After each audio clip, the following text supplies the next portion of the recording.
ఇచ్చేటువంటి వ్యవస్థ దాంట్లో పెట్టారు. దాని తర్వాత వచ్చిన వాళ్ళ పరిస్థితి ఏంటి? ఇప్పుడున్నటువంటి హిందువులు ఇక్కడ భారతదేశానికి రావాలంటే వాళ్ళకి కనీసం అంటే 11-12 ఏళ్ళు పడుతున్నాడు భారత పౌరసత్వం రావడానికి. అంతవరకు వాడు ఒక వెహికల్ కొనలేడు.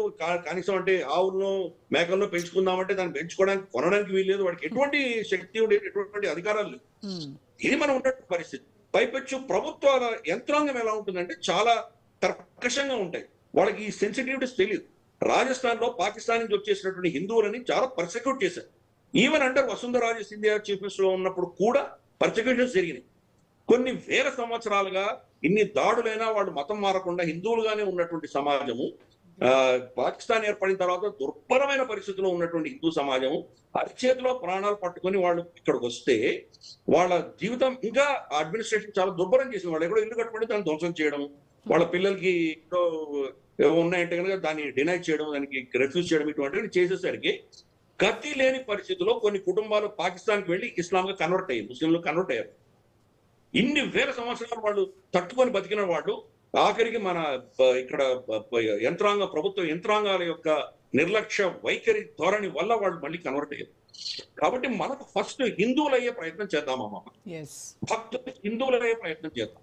ఎప్పుడైతే హిందువులు అవుతామో హిందువుకి బాధ్యత ఉంటుంది. సనాతన ధర్మం బతకాలి కాబట్టి, మనకు విశ్వగురు స్థానం మనకు ఉండాలి కాబట్టి యావత్ ప్రపంచం శాంతిగా ఉండాలని కోరుకోవాలి. శాంతి ఎవడు కోరుకోవాలండి? ఇందాక నేను చెప్పినట్టు శక్తి ఉన్నవాడే కోరుకోవాలి. మనలో ఆ శక్తి సామర్థ్యాలు ఉండాలి. దాని తర్వాత వీళ్ళని హ్యాండిల్ చేయాలి. ఈ ప్రభుత్వం గత 10 ఏళ్లలో శక్తి పెంచుకునే దిశగా ప్రయత్నం చేస్తున్నాం. అందుకనే ఈ రోజు భారతదేశం మనం ఇంటర్వ్యూని అవ్వగలుగుతున్నాం, మనం చేయగలుగుతున్నాం. కానీ బంగ్లాదేశ్ లో ఇప్పుడు ఇమ్మీడియట్ గా మనం చేయగలిగింది చాలా తక్కువ. మనం ఇప్పుడున్నటువంటి పరిస్థితిని మెల్లిమెల్లిగా హ్యాండిల్ చేస్తాం. ఈ ప్రభుత్వంలో ఉన్న ఏంటంటే గతంలో మనం చూసాం, భారత వ్యతిరేకంగా ఉన్నటువంటి శ్రీలంక కావచ్చు, మాల్డీవ్స్ కావచ్చు, నేపాల్ కావచ్చు, క్రమేపీ మళ్ళీ మన సైడ్కి వచ్చేస్తున్నారు. చాలా ఇబ్బంది ఉండింది. రాజపక్ష సోదరులు హంబంతోట, కొలంబో ఇవన్నీ చాలా కష్టగతం చేశారు. మువాజో మాల్డీవ్స్ లో వచ్చేసి ఇండియా అవుట్ అన్న క్యాంపెయిన్ తో ఆయన గెలిచి వచ్చాడు. కేపీ శర్మ ఓలీ వచ్చి మన లిపు లేక్, లింపియదూర, కాలాపాని ప్రాంతం అంతా నేపాల్ అని చెప్పి వాళ్ళ మ్యాపుల్లో వేసుకున్నాడు. చట్టాలు సవరించాడు, చైనాకు ఒత్తాసు పెట్టాడు. ఈరోజు వాళ్ళందరూ ఎక్కడున్నారు? కాబట్టి మన మన మన భారత ప్రభుత్వ వైఖరి, మన ఎలా పరిస్థితి ఎలా ఉంటుందంటే ఏదైనా ఘటన జరిగితే ఇమ్మీడియట్ గా రియాక్ట్ అవ్వం. మనం చాలా ఆచితూచి వ్యవహరిస్తాము. మనం T20 గేమ్ ఆడట్లేదు, మనం ఆడుతున్నాం. కాబట్టి క్రమేపీ మనం దీన్ని మన అధీనంలోకి తీసుకునేటువంటి ప్రయత్నం చేస్తాము, మన అధీనంలోకి వస్తాయి. అందుకని ఆ దృష్ట్యా మనం భారత ప్రభుత్వం చేస్తున్న వాళ్ళకు నమ్మకం ఉండాలి. అక్కడ ఉన్నటువంటి దిట్టలు అక్కడ ఉన్నారు. మనకు ఎవరంటే మన జయశంకర్ గారు కావచ్చు, అజిత్ దోవల్ కావచ్చు, అలాగే మోదీ గారు, వీళ్ళందరూ కూడా చాలా నిష్ణాతులు. ఎలా చేస్తారు.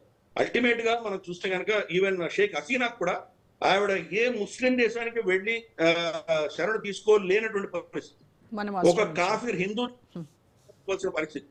కాబట్టి ఎవరికైనా మనమే రక్షణ కలిగిస్తున్నాం. ఈ రోజు తాలిబాన్ అతి క్రూరమైన టెర్రరిస్ట్ ఆర్గనైజేషన్ తాలిబాన్ కూడా మనతో మైత్రి ఎక్కువ పెట్టుకుంటోంది. పాకిస్తాన్ వ్యతిరేకంగా యుద్ధం చేస్తున్నారు.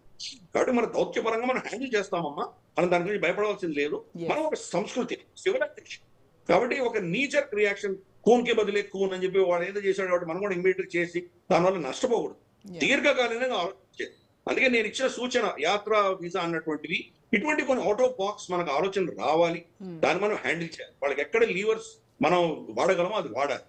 ఒక ఇంపార్టెంట్ మనకున్న బెనిఫిట్ ఆర్ మనకున్న సేవింగ్ రేస్ అక్కడ బంగ్లాదేశ్ లో ఉన్నటువంటి మనకు అడ్వాంటేజ్ ఏంటంటే వాళ్ళ ఆర్మీ రాడికలైజ్ అవ్వలేదు. వాళ్ళ ఆర్మీ చీఫ్ మన భారతదేశంతో మైత్రి ఉన్నది అతనికి.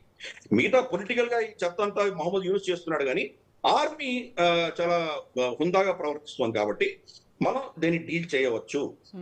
ఇప్పటికీ ఫిబ్రవరి 12న జరగవలసిన ఎన్నికల వరకు భారతదేశం స్పందించదలుచుకోలేదు.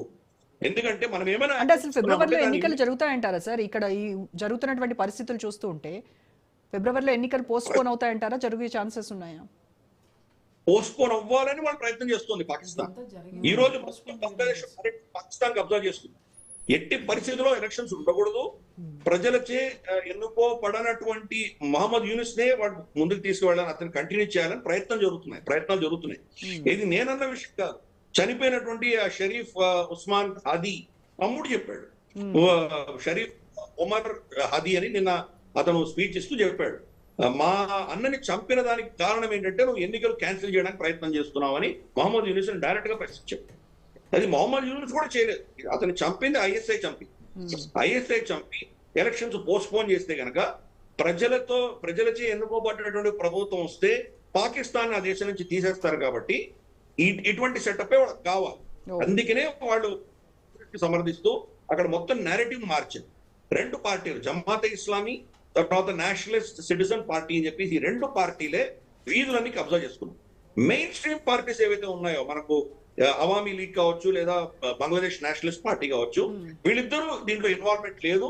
పైపెచ్చు ఎన్నికలు వస్తే కనుక వీళ్ళిద్దరిలో ఎవరైనా గెలవచ్చు. కాబట్టి పరిస్థితి ఈ డీప్ స్టేట్ కి అక్కర్లేదు. కాబట్టి వాళ్ళు ఈ ప్రయత్నాలు చేస్తున్నారు. అందుకనే భారతదేశం మనం అంత అన్ని ఘటనలు జరుగుతుంది.